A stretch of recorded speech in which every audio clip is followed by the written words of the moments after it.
to standing, feet hip width-ish. Press the floor down and take the arms overhead. Bring the hands down through prayer to your heart and go again. Try and breathe in as you take the arms up. And breathe out, draw the core in nice and snug. Really trying to press the palms together. Push the floor away, drawing the thighs up, squeezing the bottom, feeling your back engage as you lift the arms up. This is a full body prep while also doing a little bit of mindful, intentional, deeper breathing. Do this as many times as you like. I've done it 5 or 6 times here just to show from different angles. Okay, then we're going to take the feet out wider than hips. I've gone mat width here just because of the way I'm facing. And then as you press the hands and bring them down, you bend into the knees, making a bit of a squat. Bring yourself down and really squeeze your bum and boost yourself back up. Try and keep the core on so you don't end up sticking your bum out. Tucking the tail under a little to keep the hip tilt neutral. Try and keep the back straight, ribs drawing in. And again, nice big deep breaths, priming your lungs. Then we'll turn the toes out, but only as far as your knees can follow. Off you go again, inhaling, arms up.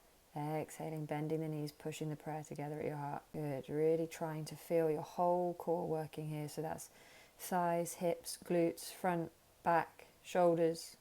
Obviously getting a little bit of action into the knees and ankles, working on some balance and some focus. As I said, you can do as many of these as you like, just working your way through some. You could even try closing your eyes if you like, for a little bit of extra challenge. I love doing things with my eyes closed. You can't see though because my back's to the camera. Okay, so coming to find that wide squat, or goddess as it's called in yoga. Toes out, knees out with them. And just dropping the hips as low as you can, keep your back straight and your tail tucked. Take a nice lean to one side, maybe take the arm alongside your ear for an extra pull through the waist. I like taking my hand behind my head too, just to help open up the rib cage a bit more. And the other side. It's really important that we open up our chest so we can breathe, but also start activating the back of the body so it can hold us up better. Just bringing your hands to your thighs and shrugging your shoulders forwards, trying to get like a nice upper back massage. And then turn your toes forwards again and hinge at your hips, really reaching your bum back. You could reach your arms forwards, bring them to the floor, hold the sofa or something. But really trying to sit back, stretching out the hips and thighs. Again, building a bit of leg strength, stretching out your ankle, starting to lift the hips up into more of a fold. Really trying to get that length through the back of the legs. A bit of hamstrings never hurt anybody, did it? I like holding my ankles here as well, wiggling your feet in a bit narrower. Coming to hold more of a fold, but still maybe wagging your tail side to side, or holding your elbows and letting your body sway side to side. There's no need to be static. Engaging your core, that's back of the body and front of the body. Starting to lift your torso up to parallel with the floor, hinging at the hips, kind of doing like a deadlift or a good morning style exercise, really trying to get the quads and the hamstrings, the glutes, the belly, the back, lifting you up. Then taking the whole body up, arms up, and squeezing your elbows into your waist, shoulder blades together. Take the arms back up overhead and fold yourself back down. Options to make this all one movement, or if you like, bringing that half fold in first so you're not coming all the way from the floor. That will help with head rush. I find this syncs up quite nicely with an inhale to stand up and an exhale to squeeze the elbows into the sides. But it's more important that you're just moving mindfully and trying to feel all of your muscles working.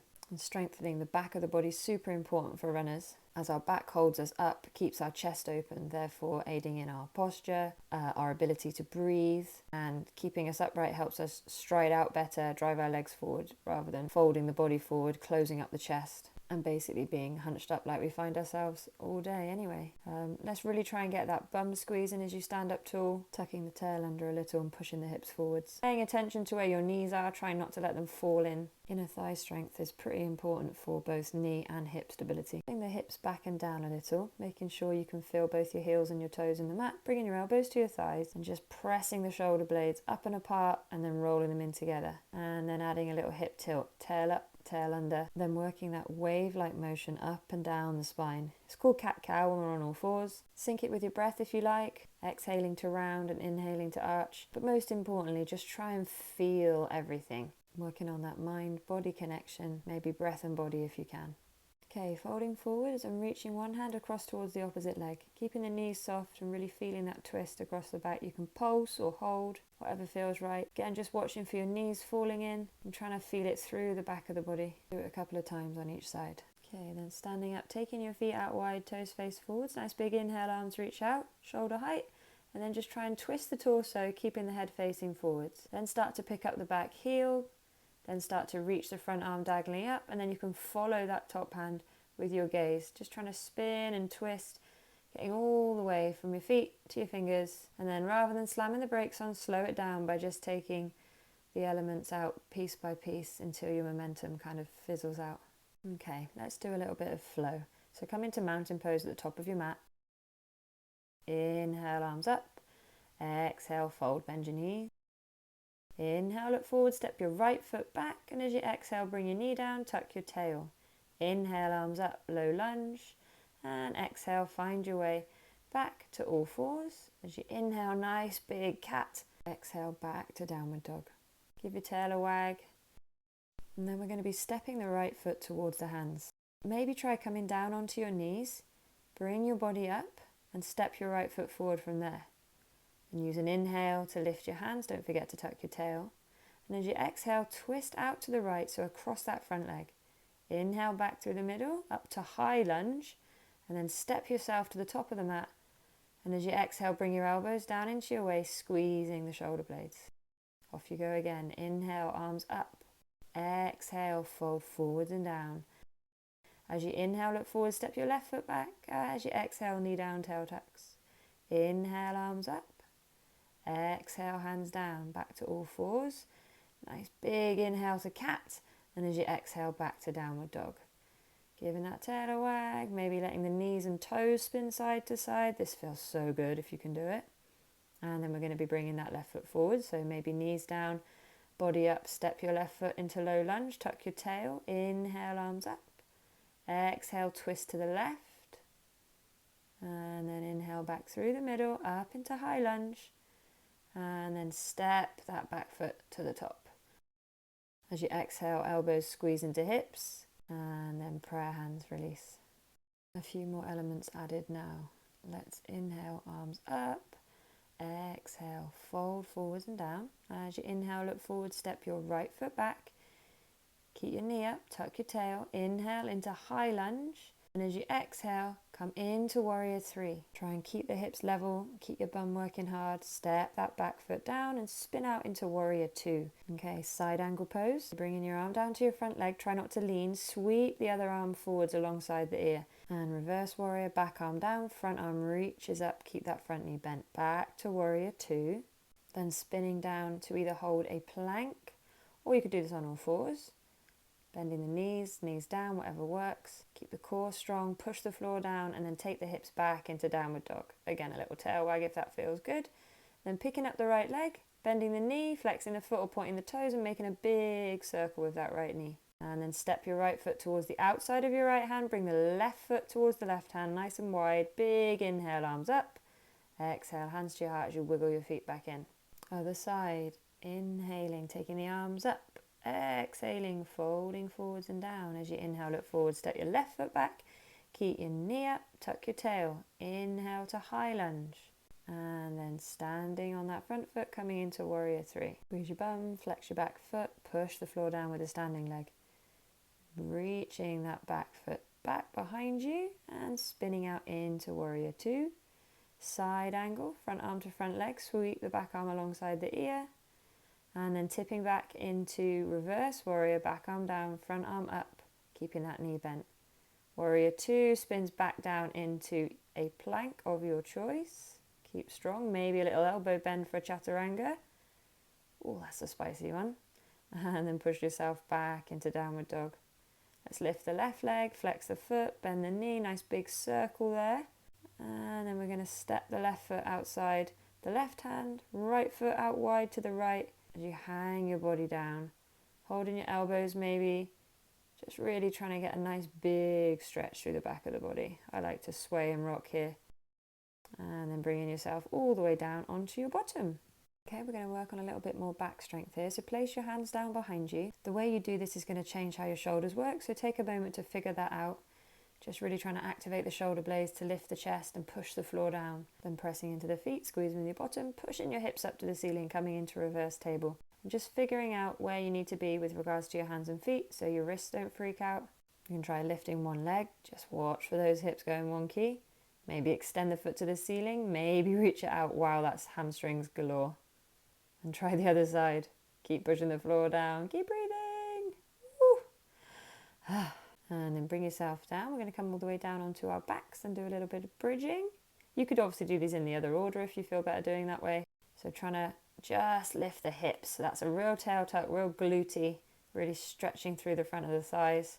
And then once you've done that a few times, you can try and pull the rest of the back off the mat by pushing down into the shoulders, maybe trying to wriggle them underneath you a bit more, interlacing the hands or holding the ankles, opening up the chest, opening up the whole front of the body while getting some serious back body strength. I like to take my arms overhead, but do make sure you're using your shoulders so that the weight doesn't go straight into your neck. Legs are lifting. Lower yourself down, bring your knees in for a little hug, and then take the arms wide so you can really connect the shoulders to the floor and let both legs go as far over one way as you can, trying to keep them stacked, feel your core, but also that nice big stretch. Use your belly to pull your legs back through the middle and let your legs go over the other way. And feel free to do a few of these. You can make this as spicy as you like. Really try and keep the upper body down in the mat, working on our core strength as well as our hip mobility. Send your feet to the ceiling and maybe ride your bike up there for a bit, just stretching out through the ankles, through the knees, through the hips. Bit of a mini inversion. You could maybe try wrapping one leg across the other and tucking your toes behind your calf for eagle wrap. I can only do this on one side. The other side is a no-go, but a little bit of a fun challenge to keep you up there a bit longer. And then bringing your knees in for a hug, having a little rock and a roll, and then starting to roll along the length of your spine until you can get yourself up to sitting. Okay, time for one of my favorites, seated pigeon. It's a figure 4 shape, so you're going to bring one ankle to the other knee, and then if you can do this keeping your body as close to your legs as possible, that's where it's going to be most spicy. If you want to lie back down on your elbows, you can, or even all the way down onto your back. You could also reverse into the wall so that you would be super straight. But yeah, the closer your body and your leg are, the more intense it's going to feel. Okay, so whatever your top leg is, try and bring that foot down to the floor and then twist your body into that knee. If you need to straighten out your bottom leg, then please do so. And then taking your shoulders the other way. And you can either stay up tall here in this open twist, or you might want to like walk yourself down towards the floor. I love how that feels through my butt, through my back. Just explore it. Remember, you can always bring cushions or blocks or whatever up so the floor finds you if it feels a bit far away. And then coming up and switching around to the other side. Foot or ankle onto knee, top of the thigh, and just picking the height your body needs to be with the support you need so you can find that sweet spot. You may find a substantial difference between the sides. This is my super tight side. This is like a 12 out of 10 for me, but in a good way, I think. I do love this. It's my favourite at the moment. And then letting that top leg guide you round into that seated twist. Remember, you can always straighten the bottom leg out if you prefer. And then twisting into the leg, so closed twist. Really trying to keep your spine tall. And then keeping your legs where they are, twisting yourself round the other way, and you can either stay tall or fold yourself down towards the floor like I've done. I love that. And if your bum leaves the ground like you can see mine has, that's okay. We just need to notice these things. There's no right or wrong, there's just aware and unaware. Alrighty, and bringing yourself round. I'm going to work with a little bit of dynamic twisting here. So if you're comfortable having one knee up and tucking the other ankle behind it so that knee falls out to the side, and crossing your arms into eagle arms, just trying to wag that lifted knee in and out of the center, taking your elbows to the outside. So you could take your foot a bit further away from you, then your knee would be lower. And you could also do this without the eagle arms. It's just a bit extra. And switch over to the other side, and you may find, as you can see here, one side is quite different to the other. Just seeing how it works. Just working on all kinds of good stuff here, but mainly mobility and awareness. If you don't like this leg shape, or you want to do some extra stuff, you can try and do this in kneeling. So using the eagle arms again, because they're a really good way to stretch out your back. And just trying to let your hips fall side to side.